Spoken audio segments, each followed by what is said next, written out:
Hello everyone, my name is Preston Dennett, and thank you for joining me for a new episode of UFOs and the Paranormal.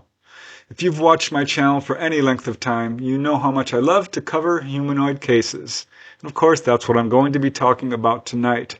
I have 6 really amazing cases to share with you today. The title of today's episode is called Mind-Boggling Humanoid Encounters. 6 shocking cases. I tell you, these cases are absolutely shocking, really mind-boggling. They contain details I have never heard before. All of them are very extensive. Some of them, the witnesses had very long interactive conversations with the ETs. Pretty much all of them got all kinds of information from the ETs, downloads in some cases, but direct conversations in others. These cases come from a wide variety of locations, including New Jersey, Ohio, Pennsylvania, South Dakota, Virginia, and one in Puerto Rico. They cover quite a long period of time from 1962 to 2015. I know a bunch of you out there have asked me to cover more recent cases, so there's definitely some recent cases in this one. These do involve exclusively grays and human-looking ETs. Most of these are just single witness cases. There is one involving 2 witnesses, but all of them, I'm telling you, are very unusual. Really, the theme of today's episode is how deeply and profoundly an encounter can impact a person for the rest of their lives, really chart the course of their lives, guide them in making decisions for years afterwards. So that's the theme of this episode, and we see it in all of these cases. So let's just get started. First case I'd like to talk about today, I call the Alien Plan. This occurred one evening in April of 1962 to a 5-year-old boy in Quantico, Virginia. Yes, he's very young when he had his encounter, but this gentleman ended up being very influential in society. As you'll see, he's an incredibly credible witness. I'm almost 100% sure you haven't heard this case before, but it deserves to be widely known because, man, oh man, this case is just amazing. The witness in this case is a gentleman by the name of Worthington White, and he had a remarkable encounter at age 5 which would chart the course of his life forever. At the time of his encounter, this was one evening in 1962, he was staying with his 2 older brothers and his mother at his grandmother's home in Quantico, Virginia. On that evening, he was sleeping in the center room with his 2 brothers. His 2 brothers were sharing a large bed while he slept alone in a smaller bed. There was an opening to the attic in the room with a ladder leading down to the floor. This detail is important given what happens next, and I'll just let Worthington describe his encounter in his own words. As he says, "I awoke to a constant light coming down the attic opening. I noticed no movement, but there were 3 small childlike beings standing at the bottom of the ladder. I did not see them use the ladder. 2 went to the large bed my brothers were in and seemed to hold their hands out. My brothers just slept quietly. 1 came over to me, and I realized I was trying to scream, and nothing came out. I tried to wake my brother, and nothing came out. I then realized the 1 was communicating with me, and I with him, but we were not talking. I was 5. What did I know? It seemed to go on for a while, but I had no real track of time. But it did not feel like I knew what I had done the entire time, like missing time, but not really. So these little figures had communicated something to him, but at the time he really wasn't sure what.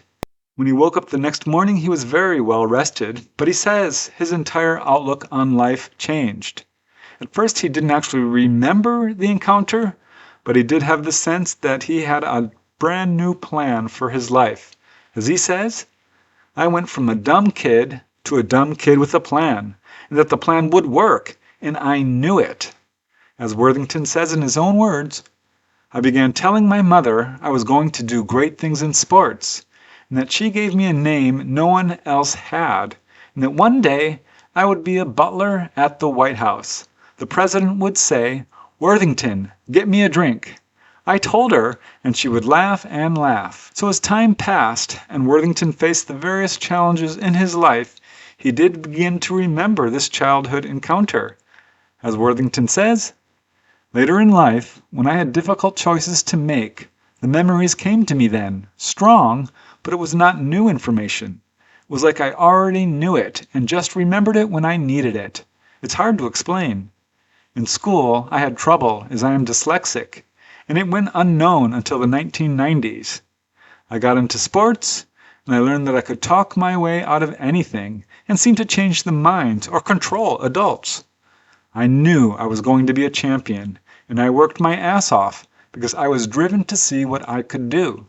I knew it was going to be something. It's hard to describe. I was just a kid. I achieved well above my ability. I was All-American in Woodbridge Senior High School.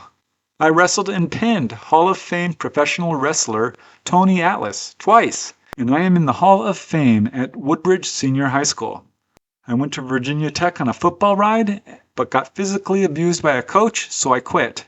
I had a .8 GPA, and being dyslexic, there was no way I was ever going to make it there. So Worthington ended up joining the Army as a 9-1B medic assigned to the Black Hawk program.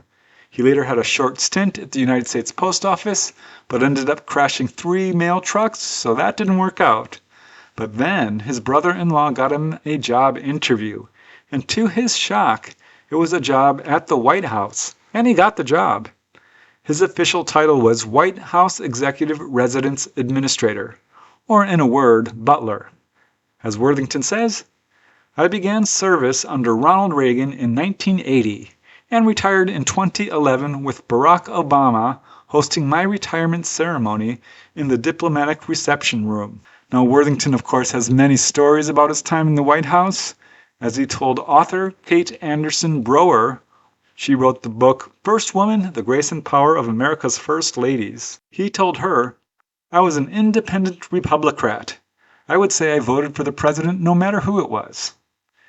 Worthington said that while working for the Clintons during the Lewinsky scandal, Hillary approached him with an unusual request and said, Worthington, I want you to go to the pool, but I don't want to see anybody except you. And he replied, yes, ma'am, I understand. He knew that she did not want to see the Secret Service detail or anyone on a tour of the West Wing. She just wanted a few hours of peace. So he told her that he would need 5 minutes to fulfill her request. And as he says, it was a 20-second conversation, but I knew what she meant. If anybody sees her or she sees anybody, I'm going to get fired. I know it. This is what he told the Secret Service agent and told him, and you probably will too. She's not going to turn around and look for you. She just doesn't want to see your face, and she doesn't want you looking at her face. So, instead of walking ahead and behind her, the agents just trailed her. Worthington met her at the elevator as she carried some reading glasses and a couple of books. Worthington actually said she looked heartbroken, and he asked her, Ma'am, do you need any butler service? And she said no. He asked her, do you need anything at all? And she said, no, it's just a beautiful day and I want to just sit here and I'll call you when I get back. The problem was it was noon and Worthington's shift ended at 1. He told her so and she looked at him intently and said, I'll call you when I'm done. Which Worthington knew meant that he had to stay on after his shift. And sure enough, she called him at 3:30 and he guided her back to the second floor. But as they stepped off the elevator, she let Worthington know how much his efforts meant to her. As Worthington says, she grabbed me by my hands and gave them a little squeeze and looked me directly in my eyes and just said, thank you. It touched my heart. It meant the world to me. So this is important given Worthington's early encounter with the Greys. He also remembered an amusing event when the Obamas moved in. This was right after their first inaugural ball. And as Worthington says, all of a sudden I heard President Obama say, I got this, I got this. I got the inside on this now. And suddenly the music picked up and it was Mary J. Blige. Turned out the song was Real Love. And then President Obama turned to Worthington and said, I bet you haven't seen anything like this in the house, have you? Now, Worthington does attribute his unusual life path, at least in part, to his encounter with the Greys, apparently the Greys, at age 5, where they, it looks like, instilled him with what he calls a, quote, plan. And he's actually now able to remember much more of what these little figures told him. And this is what he believes this plan was. As Worthington says, the plan. As you go through life, different chances will present themselves to you. These chances or doors will be open to you to choose, and your life is determined by which doors you choose, and if you go through them without looking back. Once you make a decision on going through a door, go with all your might and do not look back. Things will work out. And as he said, this advice would enter his mind each time he had to pass through one of these so-called doors or make a difficult decision. And his predictions, or perhaps the predictions from these little figures who visited him, that he would excel in sports and would one day work at the White House, of course, all came true. As Worthington says, I knew I would work at the White House. I said it from age 5, and that I would do great things in sports. I know what happened, and so do you. How cool is that? Can you imagine your 5-year-old child coming up to you and saying, Mom, one day I'm going to work in the White House? You'd probably laugh like his mother did, but guess what? It turned out to be true. And it's clear that his encounter played a powerful role in how he made choices in his life. It's really interesting how he finally recalled this sort of download that the Greys gave to him. I'm so glad this gentleman came forward. It's really amazing, and it makes me wonder how many people are out there in high stations in society, in very influential jobs, and have had encounters as a child which perhaps affected them in some way. So amazing. And that's true, I think, in this next case, which I call A Grey Sat Next to Me. This one occurred one evening in June of 1963 in Deptford Township in New Jersey. The witness in this case is a teenage boy of driving age. I think he's 17 years old. But such an unusual case. The details in this case, at least one, I have never heard before. Really profound, and once again fits the theme of how an encounter can affect you for a very long time afterwards, decades. Technically, this case is uninvestigated, but I think it's an important first-hand testimony of a really poignant encounter with a Grey. The witness is an anonymous teenage boy. I'll call him Victor. He was just 17 years old at the time of his encounter, and again lived in Deptford Township in New Jersey. This is just across the border from Philadelphia, Pennsylvania. It was around 7:15 p.m. one evening in June of 1963 that Victor set off from his home to pick up a girl he was dating. Unfortunately, when he arrived, she canceled the date because some relatives had just arrived to visit her. So Victor decided to go to the local hangout in his neck of the woods, a little diner, and he drove along a long straight road that was pretty remote. There were no houses and almost no traffic. And as Victor says, I'm cruising along in my 1956 Chevy convertible when it started to miss. It quickly shut off completely. The radio, parking lights, and dash lights all went off. I put my tranny in neutral and coasted to a stop. I just stayed in my lane because there was no traffic at all. Never were any cars on that road. So thinking at first he must have run out of gas, he checked his gas gauge, but that wasn't the problem. He did remember that he had just put $3 in the gas tank the day before in preparation for his date, so he knew it wasn't a problem with running out of gas. And as he sat there trying to figure things out, something really incredible happened. And I'll just quote Victor, as he says, "That's when I experienced the worst case of fear that I ever had, to this day. I was looking straight ahead with both hands on the steering wheel, and I felt that someone was sitting next to me in the front seat. I was frozen with fear. All I could do was slowly turn my head to look. I was shaking so bad, but could not move. With my head turned to face the little entity sitting next to me, I saw a small, little, what looked to be a child looking right at me. At that moment, the fear was replaced with a calmness that was unlike any I had ever known." Now in hindsight, Victor now knows that this entity sitting next to him was a Grey alien. As Victor says, it was an off-white, almost gaseous-looking little thing. Its head was barely as high as the back of the seat, and its legs stuck straight out just over the end of the seat. It was very small. By this time, I am completely calm. It then spoke to me without saying a word. It communicated telepathically with me. In my mind, I heard, "Don't be afraid." At that time, I noticed an expression on its face, like a mother looking at her child. We stared at each other for a few minutes, and my mind was on fire with information on many different levels, too fast for me to separate and focus on any one thing. And then it started to fade. The more transparent it got, the fear started to settle in on me again. Suddenly, I was able to move, just as it was completely gone. My dash lights came back on. I looked again, and it was gone. Scared again, I hit the starter and the car came to life. I put it in gear and peeled the tires off of it and flew out to the diner. It took about 15 minutes for Victor to reach the diner. A couple of his friends were already there, but he did not tell them what happened. And in fact, he told almost nobody. He did get married 2 years later and told his wife, though even she was skeptical. And he didn't report the experience until 52 years after it happened. But he did say that there was one other after effect of the encounter. During the moments he and the Gray were staring at each other, the information that the Gray apparently downloaded into his mind began to manifest throughout his life. As he says, "Since then, I seem to have an understanding of things that I shouldn't." I think that last sentence from the witness is really important, that he seems to know things that he shouldn't. This is really a direct indication that there was more communication going on than he initially realized. I think that's true with a lot of encounters, because we're seeing this theme over and over again of how an encounter not only affects a person emotionally and spiritually and psychically, but really guides the path of their life to some extent.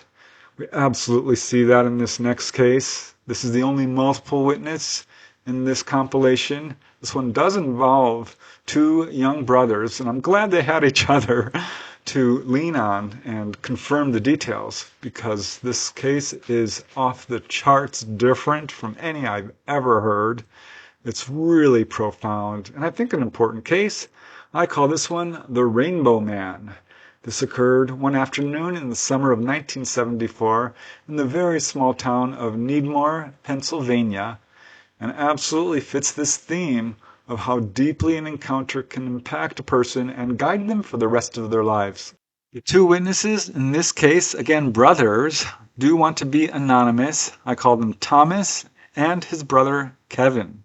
At the time of their encounter, Thomas was age 5 and his brother Kevin was 1 year younger, 4 years old. It was late afternoon one day in the summer of 1974. The brothers' family had just enjoyed a family gathering, and afterwards Thomas and Kevin were playing in the backyard. This is when they both suddenly noticed a man come into the backyard. He walked over to their very large tree and sat down in a lotus position under this tree. First, he did appear to be a normal-looking man. He had kind of a hippie-like appearance. He had long, dark brown hair. He had a headband around his head, what looked like a guitar strap on his chest. He wore a fringe vest, patched jeans, and sandals. Now Thomas, the older brother, was shy and leery of strangers. But Kevin, 1 year younger, was very gregarious. So when the man waved and said hello to the boys, the younger brother Kevin waved back and started to approach. Thomas immediately cautioned his brother not to walk up to this man, but then he noticed something strange. He could actually hear the man's thoughts in his head, in his mind. And not only this man's thoughts, but his little brother's thoughts as well. In fact, there was this instant rapport of telepathic communication between all three of them. As Thomas says, "I became aware of the first of several unusual occurrences I could not and cannot explain. I heard my brother's thoughts, and the man's as well, without any actually speaking. And they could hear mine. Whatever this hippie man said, thought, or did next put me not only at ease, but I became drawn to him, just like my brother." So this telepathic connection was astounding enough. But now the brothers were even more amazed to see that this man had a visible aura, kind of like a colorful rainbow emanating around him. As Thomas says, all about him, in sporadic parts and places, it looked like a rainbow, but not static, a rainbow that moved and undulated. The rainbow aura around him was alive. This was the second unusual thing I cannot explain. Now, due to this single detail, lies the proof in my mind that this event actually occurred, because independently we both observed and knew this to be a fact. It is why my brother named him the Rainbow Man. So now, completely amazed, the two brothers sat down next to this man, and Kevin, the younger one, was always curious, began to ask the man many questions. And the man responded in a way that really astounded them both. He not only communicated telepathically, he started showing them live images. As Thomas says, many thoughts, ideas, queries, and answers were exchanged during our encounter. Most I have vague to little or zero recollection of. I could not articulate as a child the phenomenon of telepathic communication, but I understand now how we participated in a three-way conversation, and how the Rainbow Man spoke to us individually, simultaneously, in conjunction with bowing his head low, and then raising it up very slowly, mechanically I describe it, to a position suitable for viewing our little statures. It was then that his head opened up, like a very large book, but instead of words, pictures, or photographs, it was live. Back then, I associated it with watching television, except the visual wasn't just that, but nearly an immersive interaction, like a gateway. He took us to places in an active and interactive way. We experienced situations existing in a molecular level. All of this engagement, exchanging of massive amounts of information and digestible knowledge, began and ended seemingly instantaneously. So both Kevin and Thomas say that it was almost as if the man took them physically on an adventure to other places. They weren't just seeing things, they felt like they were actually there. As Thomas says, first he took us into the tree we sat under, from its steepest roots up on through its entirety, to the edge of the highest leaf.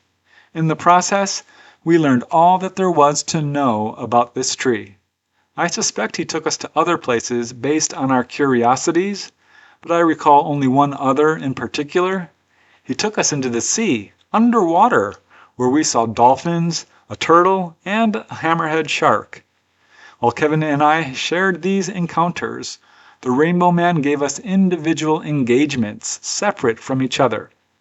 So in other words, while the younger brother Kevin was asking questions and getting answers, so was Thomas.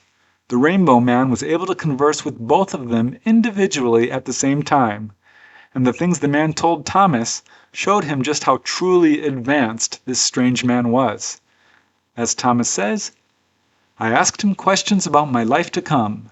He began by showing me the events that had occurred earlier that day with my family at our baby brother's baptism at St. Bernard of Clairvaux Catholic Church. He educated me on the questions I had while observing this service in the round baptismal room with its narrow, tall, vertical stained glass windows as the morning light beamed colors all about the space.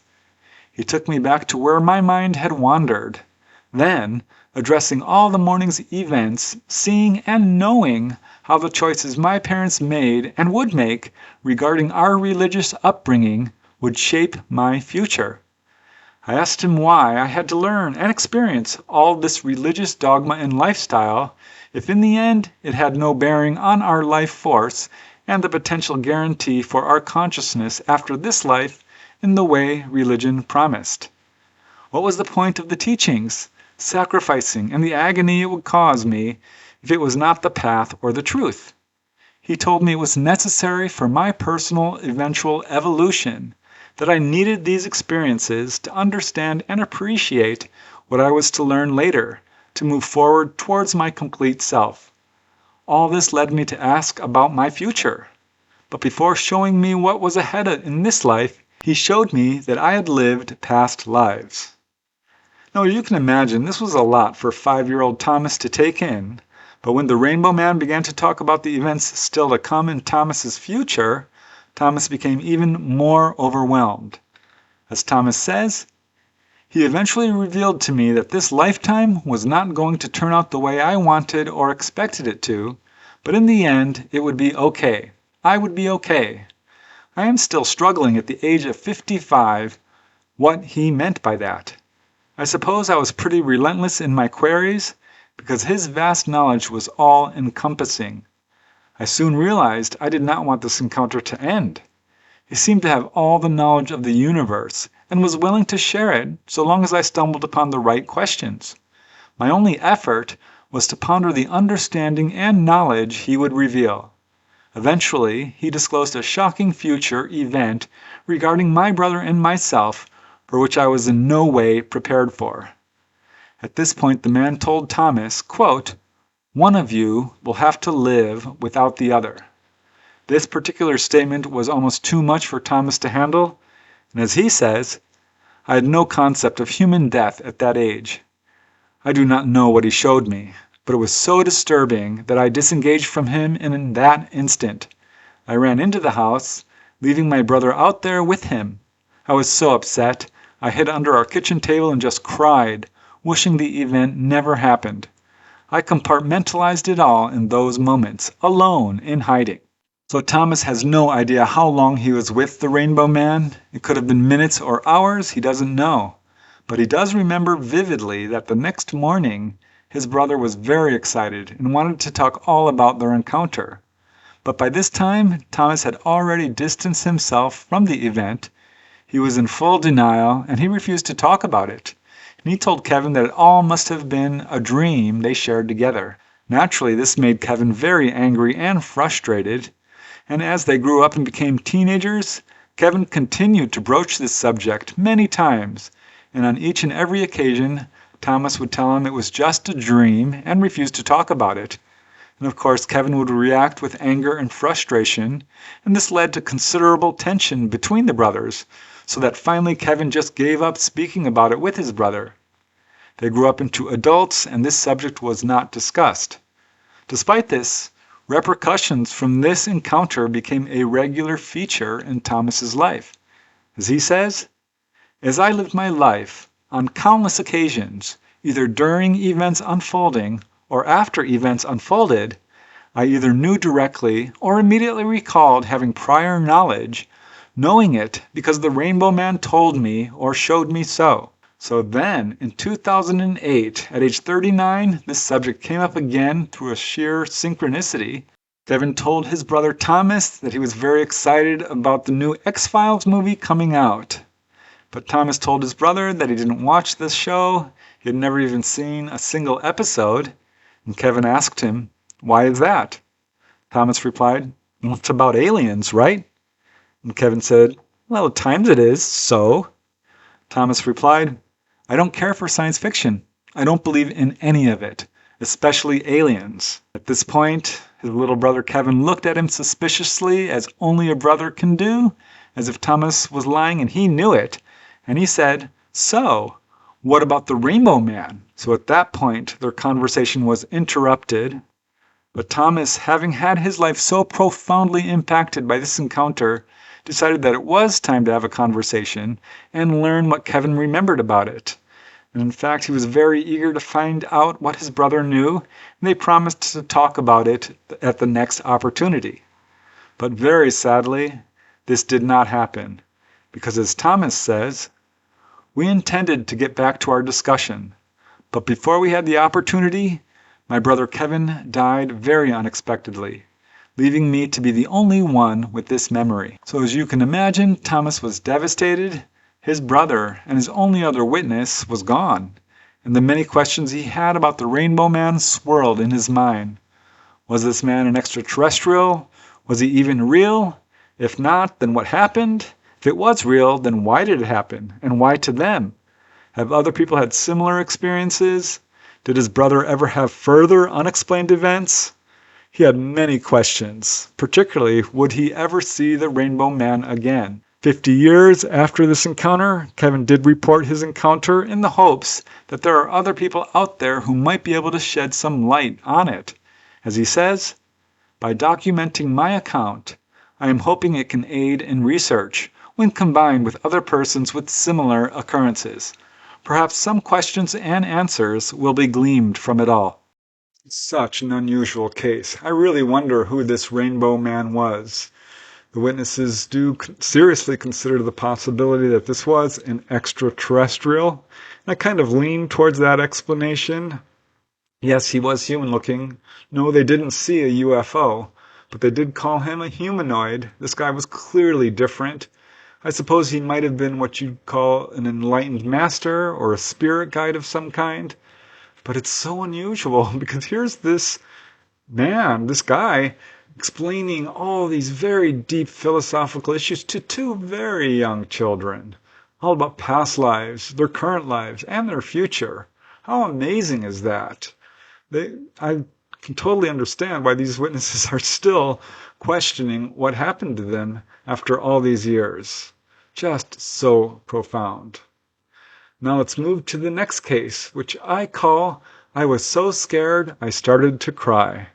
This occurred to a young boy in the summer of 1988 in the Yunque forest of Puerto Rico. This is a rainforest, a very rural area, lots of nature. This witness was alone when he had his encounter, but as we shall see, it really affected him profoundly. I wanted to include it because it's also got a very interesting time aspect to it. This case comes from respected and prolific researcher Jorge Martin and was originally published in the magazine Evidencia OVNI, number 16, issue number 1997, and also in the spring 2003 issue of Flying Saucer Review under the title Land Aliens in the Yunque.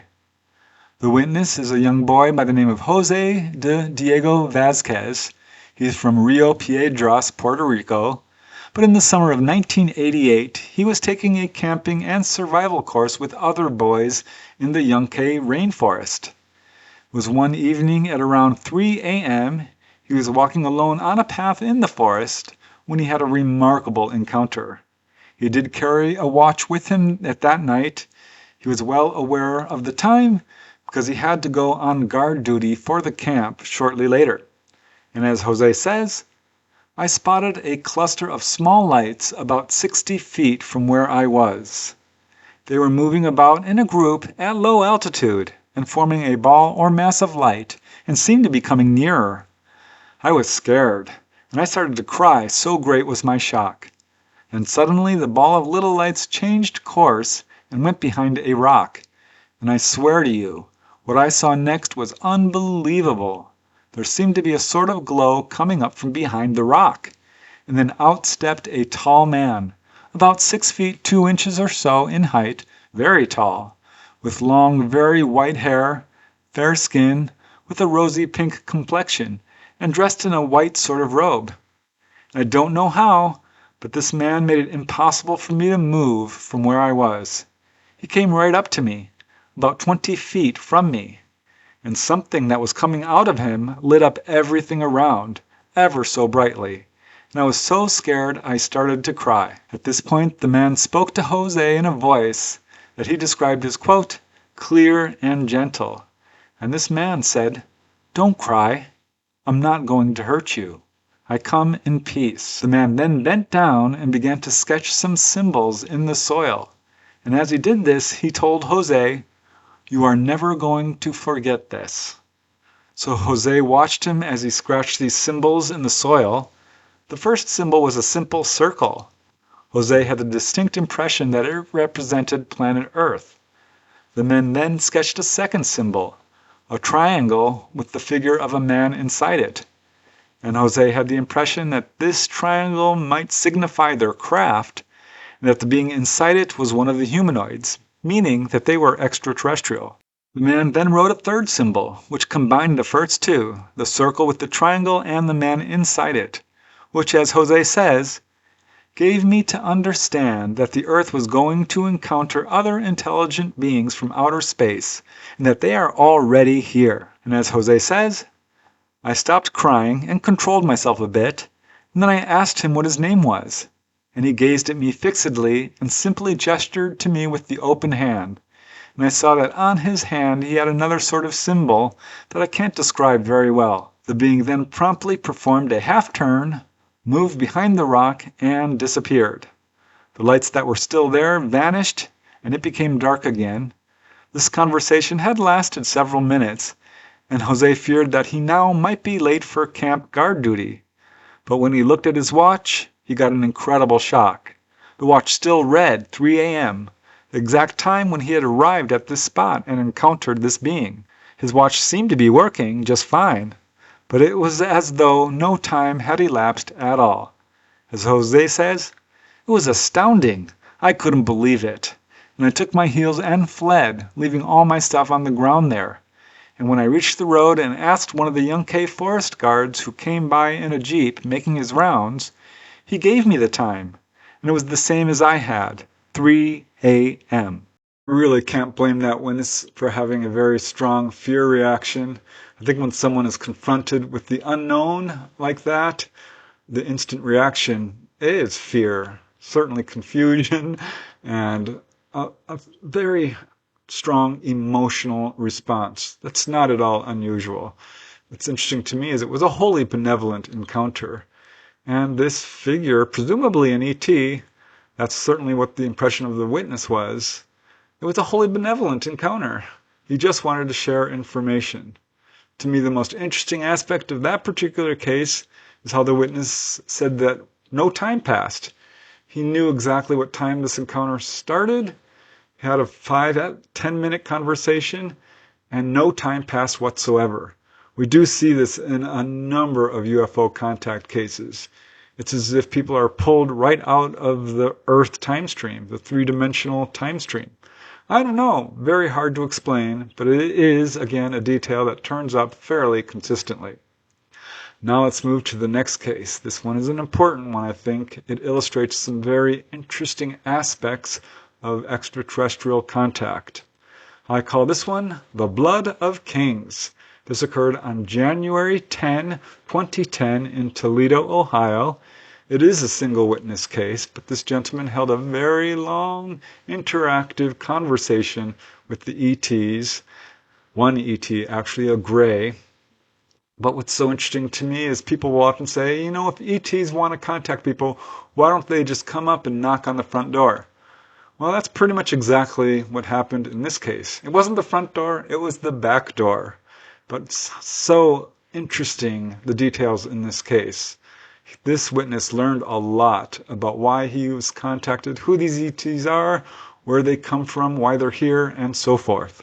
The witness in this case is anonymous. He decided to report the details of his encounter about 3 months after it occurred. I've given him the pseudonym Bruce.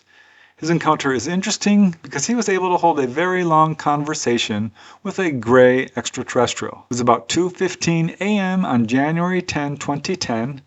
Bruce was lying on the couch of his home in Toledo, Ohio, and suddenly he heard a metallic tapping noise on the back sliding glass door, what he described as a soft tink, tink, tink. Now the sound caught his attention, and when he heard it again, he reached for his pistol and started to stand up. But before he could, he heard a mental message telling him, "You won't need the weapon, and do not be frightened at what you see." So intrigued, he set down his pistol. His sliding glass door was covered by a curtain, so he could not see what was causing the noise or who was sending this mental message, but he got up to investigate and was shocked by what he encountered. As Bruce says, "I go to the curtain that is over the door and peeked out a little. What I saw was so scary to me, and I'm a big dude and don't scare easily. It looked like a small human being with eyes that shone like the eyes of an alligator when you shine a light on them. Now it was dark out. There was no light out there at all, so he could not see this figure completely, but he could see that it was not human. And at this point, something told him to open the door, which he did. He then stepped back and allowed this little being to enter into his home. And it was a gray.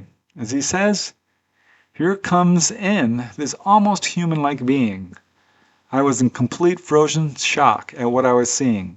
It was like a hairless human, with not ears, but little holes on the side of his head, and a very small nose like a newborn baby nose, a slit for a mouth, no lips, no teeth, no tongue, and all I kept hearing in my head was, "Don't be afraid, don't try to hurt me." and it held out its hand. So Bruce now saw that it was holding what looked almost like an electronic tablet or organizer.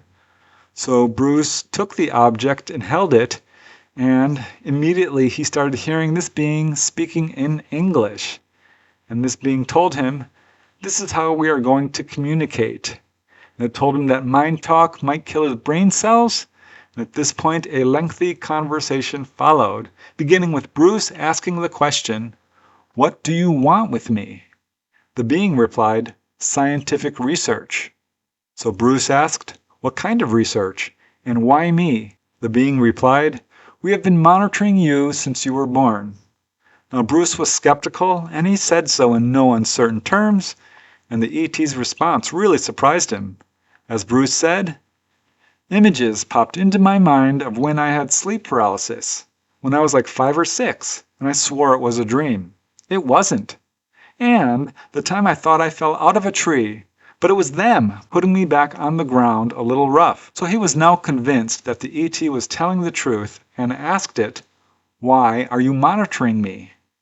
And the ET replied, "You have the blood of kings in you." That puzzled Bruce, and he asked the Gray, "What does that mean?" And the ET told him that the ETs have played a role in our creation, and that humans are actually ET hybrids containing their DNA along with primitive humans from long ago. It said that Bruce's DNA has a purity to it and is from their elders and actually transmit a kind of signal to them. Now at this point, Bruce wondered if perhaps he was having some sort of schizophrenic psychotic breakdown and was imagining this whole event. But the E told him, "You're fine." But Bruce just went with it, he said, and he started to ask as many questions as he could, and the ET replied that it will answer all the questions it can.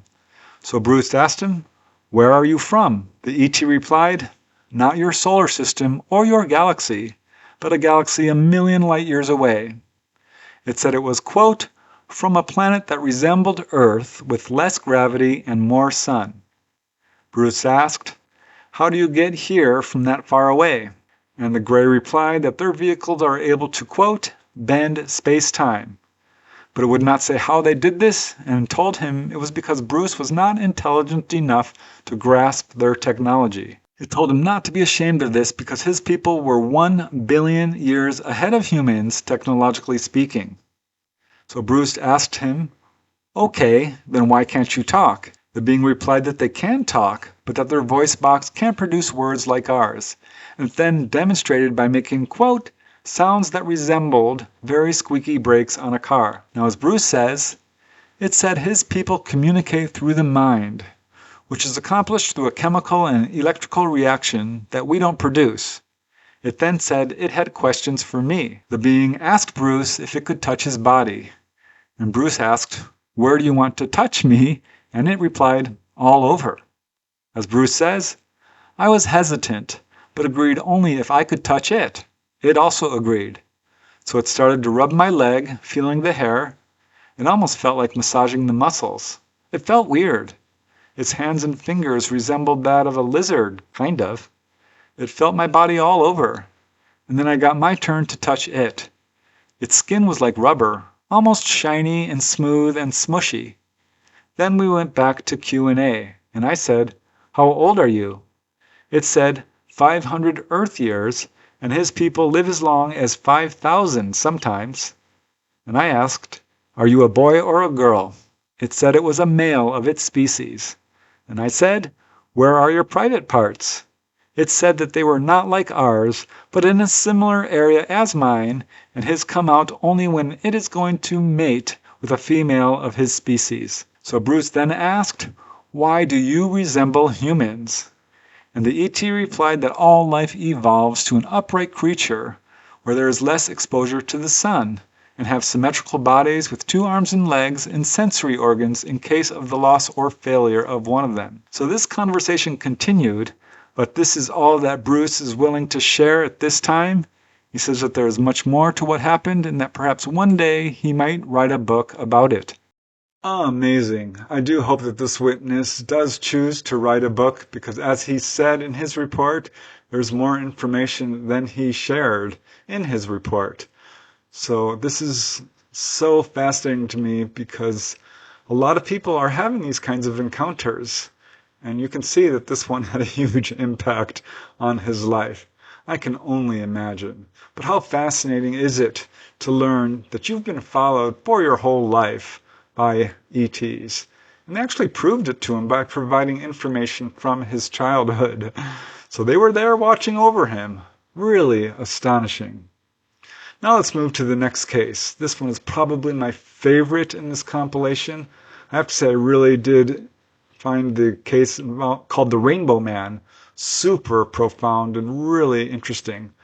But this case, yeah, this one is my favorite because it's so unusual and there's just so much information that this witness learned.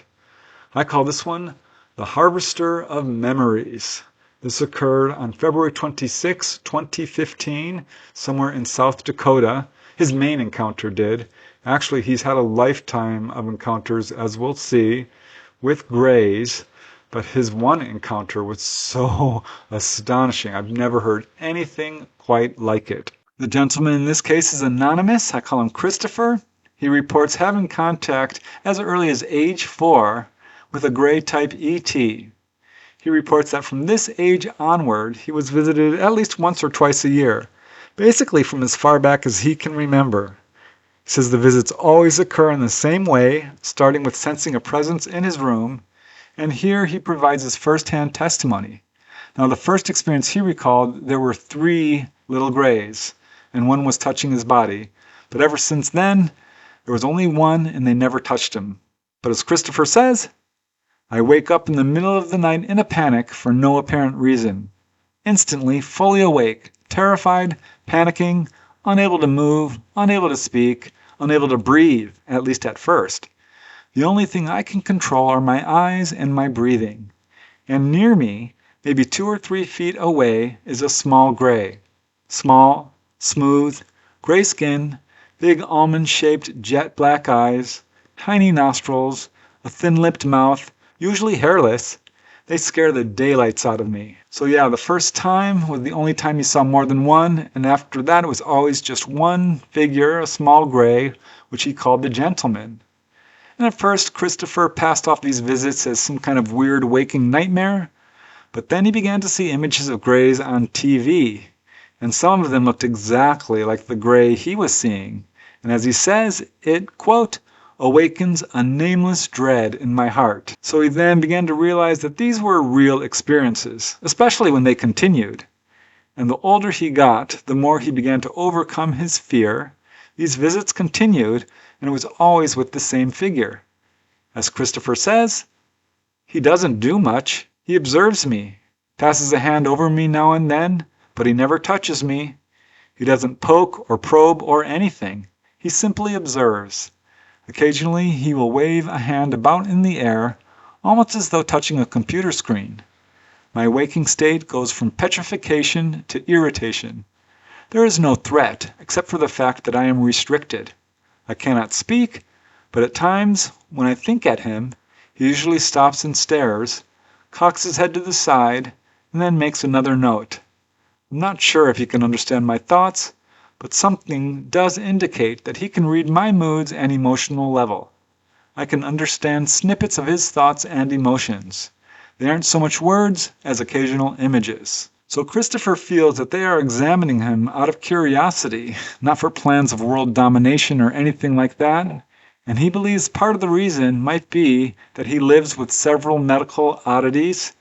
He was born with Asperger's syndrome. He was put on very heavy doses of prescription drugs at a very young age that ended up stunting his growth. He also suffered from depression.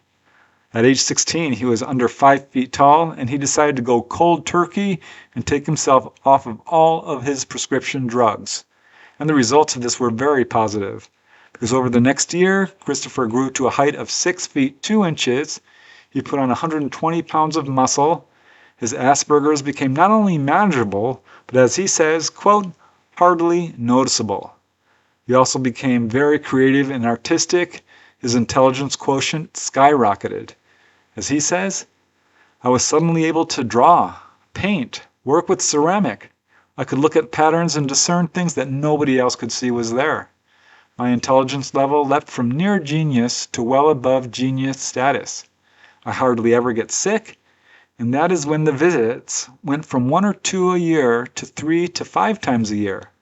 I'm convinced there is a connection between the increase in visits and my unusual physiology, and that for some reason or another, they took an interest in keeping me alive for observation. So Christopher says again that he never gets sick, heals at twice the rate of most people, has miraculously survived some serious accidents, and speculates that perhaps his autism and unusual physiology is the reason they're observing him. But as he says, quote, "I just wish they'd talk to me instead of restraining me." On the other hand, he understands that as a large muscular individual, he might represent a real physical danger to them. Still, as he says, quote, "I hope one day that my curiosity to converse with them will overpower the fear I have while they are in my presence, and maybe, just maybe, they'll let their guard down." And that is where the matter stood. He continued to have encounters. He grew up, fell in love, had children. Then, on the night of February 26, 2015, Christopher had a visitation which changed everything. On that night, the ETs arrived and granted Christopher his wish. He had gone to bed and was dozing when he suddenly felt the familiar presence of the ETs. As usual, he became filled with fear. But to his shock, he found that this time he was not paralyzed. He was able to move. So he pulled himself up in bed, huddled against the wall, and he watched his bedroom door slowly open, and in walked a creature much different than the little gray gentleman he normally saw. As Christopher says, he was tall, above 8 feet. He had to stoop to avoid hitting my ceiling with his head. His body was thin, very thin. I couldn't see much of him. He turned his body so he was shrouded in darkness. His face was comparable to the beings I've seen before, but it was ancient beyond anything I can describe, withered and hard, but with an emotion I can only describe as softness in the corner of his massive black eyes. He spoke to me, although no words left his mouth, and I don't think any left mine either throughout the entire conversation. I'm not even sure words encompass what I experienced. So using telepathy, the being introduced himself as Prue and actually spelled it out, Prou. The words appeared in his mind and Prue said, "I am pleased to finally meet you." And I'll just quote Christopher directly. As Christopher says, "I, in a moment of incredulity, extended my hand and he shook it with his. It felt strange, wooden in texture, but warm and soft. It enveloped my entire hand, and he held it for a moment before telling me that it brought him joy to experience friendship with someone he had studied closely for so many years. He apologized for the many years of fright and assured me that there was no reason to be afraid. He told me that there was a purpose behind their visits, and the visits millions of people have, but are completely unaware of. He told me that they were not aware I could remember, not until they came across the memory of my last post about their visitation, and told me it made me an oddity in their eyes and unique in their experience, that I could accurately remember a real visit. I asked what he meant. In that moment, the ET instantly downloaded volumes of information directly into Christopher's mind, and in mere moments he understood the purpose of so-called, quote, alien abductions. As Christopher says, they harvest memories. They observe our world, our culture, and our society through our eyes. He also told me that for some reason, when confronted with a visitation, the human mind will create memories that are not quite real, abduction stories, to adjust for the amount of fear they feel. The vast majority of people who are visited will never be aware of their visits. The human mind will simply repress it. The ETs themselves have no hand in making us forget. Our mind does not want to remember, so it does not. My accurate memories of visits and contemplation of them makes me very unique in their books. So as the ET spoke to him, Christopher said it felt as if his room and the environment around him disappeared.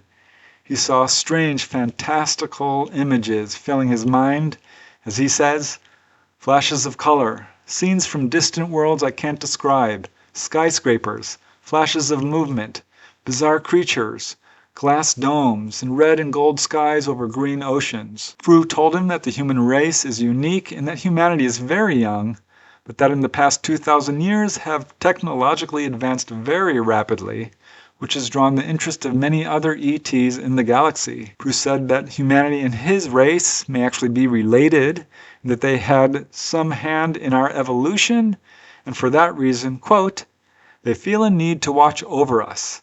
They do not directly intervene, but are constantly watching us in silence. Fru told Christopher that their visits are purely scientific, told him that they implanted Christopher and others with a kind of implant which is used to store information, and that they have a great interest in humans because, quote, humans as individuals are vastly more creative than they are, and that we think out of the box, which they find very useful to advance their own technology. They said our main problem is human aggression. They told him that they inspire people telepathically, planting ideas in their heads, and that they had watched Christopher, they said, since he was a child. As Christopher says, he told me to tell of our meeting. He told me I'm a prized subject and that they have influenced my life, my mind and body in ways I cannot comprehend, and that they watch over me and many others like me since we were little children. We are star children, and we are their friends in their eyes. We have no need to fear them. He told me we would meet again soon, and we would have much to discuss. At the end of this conversation, Fru offered Christopher the opportunity to come with him, and said that they had the ability to extend his lifespan to almost 1,000 years, and that he would see many other worlds. But Christopher declined. He thought of his family and decided that no, he did not want to go with them, but that maybe when he was an old man, he would be ready. Fru told him that he understood, and very quickly he was just suddenly gone. But it was this encounter which prompted Christopher to report his experiences. He made 2 posts on social media and also reported this to a UFO organization. And as Christopher says, they are not so different from us. That's my story. I had a very long discussion with a friend, and maybe it's finally time to bring it forward. I have never been taken aboard a spaceship. I've never been probed. I've never been poked and prodded or the top of my head taken off, and I've certainly never been seduced by an alien queen to save their dying race. That's my story. I feel compelled to share this story, no matter how insane it may seem, with everyone I can. I think you'll agree that encounter is mind-boggling, shocking. He got so much information from this ET who called himself Prow. How amazing is that? I mean, just astonishing. It's super interesting to me how he feels that perhaps his condition of Asperger's played a role in he being contacted. We do seem to see a higher incidence of people who are what we would call on the spectrum. I don't really like that term. I'm not a huge fan of labels. But we do see this turning up in quite a few contact cases. So maybe that's an important detail. Super interesting to me how following his encounters he really accelerated in intelligence and creativity. It's interesting to me that the ET invited him to go live with them. We see that in a number of cases. Of course, he did decline, but who knows, maybe in the future he will, as an older man, go with them. How amazing is that? And it's quite clear that his report contains just the tip of the iceberg of what's happened to this gentleman, but such an amazing case on so many levels. I can only imagine what having an encounter like that must be like, and I really have to give huge thanks to him for coming forward, because I've said it before, most people don't. The vast majority of people who have an encounter don't come forward, especially if it involves a humanoid and all this high strangeness aspects. So there you go, 6 amazing humanoid encounters. Each of these people were profoundly affected by their encounter, given all kinds of information, really all the answers to the many questions surrounding ET contact can be found in cases like these. People are still arguing over, who are these guys? What does it all mean? Well, I think if you closely examine these cases, all the answers are there. So thanks, guys. I really appreciate you guys watching. I hope you've learned something, found this entertaining as well. I think these cases are so important. All humanity deserves to know the truth about what's going on. The truth cannot be covered up forever. Sooner or later, this stupid cover-up is going to collapse under the weight of its own lies. And I personally cannot wait for that day to happen. It's one of the reasons I do this research. Another is because I know a lot of you out there are having encounters just like this. So thank you, thank you, thank you. I truly appreciate it. And until next time, keep asking those hard questions. Keep searching for the truth. Most important of all, keep having fun. And I will see you for the next episode. Bye for now.